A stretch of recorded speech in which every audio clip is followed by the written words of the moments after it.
Seen from space, the blue Earth is unquestionably an ocean planet. Standing at the shore, the ocean looks endless and empty. But below the surface, the ocean is actually brimming with microscopic plants called phytoplankton. If you were to take an empty Coke can and go scoop up some water from the shore, in the Coke can you would have between order 75 to 100 million phytoplankton in that Coke can. This invisible forest of phytoplankton is critical to life on Earth. Phytoplankton provide the base of the marine food web. They also help our planet breathe. Through photosynthesis, phytoplankton generate 1/2 of the oxygen produced on Earth that all animals, including humans, need to breathe.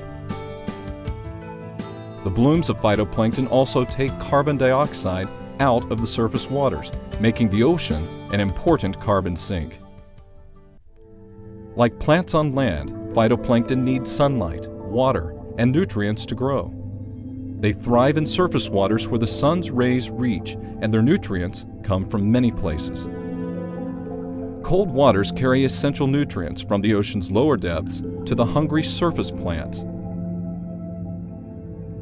The trillions of phytoplankton in the ocean are critical to study. But how do researchers track these invisible drifters?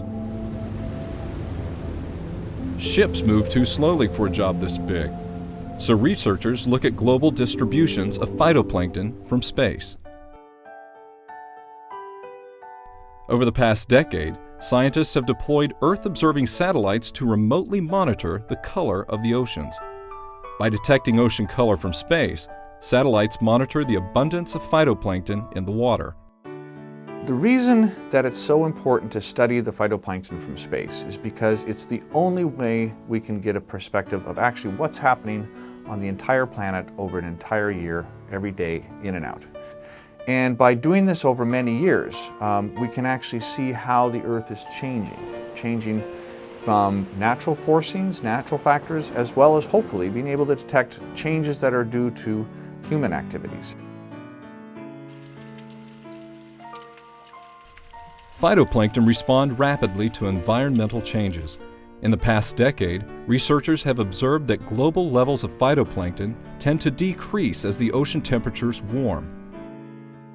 During normal physical mixing in the ocean, nutrients come up from the bottom, phytoplankton are fertilized, they grow, the nutrients are depleted, the phytoplankton die or are eaten by something else, and the process just continues.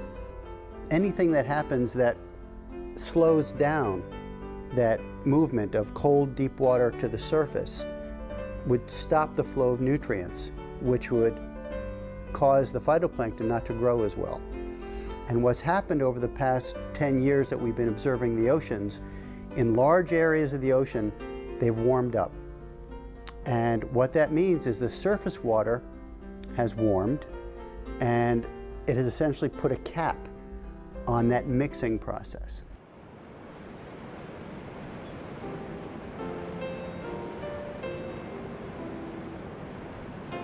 As Earth's climate is changing, so is the ocean. Lowered levels of phytoplankton have implications for the marine food web. The increased carbon dioxide in Earth's atmosphere impacts the ocean's chemistry. The seawater becomes acidic, which threatens marine life. Every part of the Earth is interconnected with the Earth as a system, the whole Earth system. The ocean influences the climate influences the ocean, land influences the ocean. All those pieces are interconnected. It is more important than ever to track changes in the ocean from space, and new tools are helping researchers study the ocean and the phytoplankton that call it home. As Earth's climate continues to change, researchers will refine their tools and keep a close eye on these powerful marine plants from space.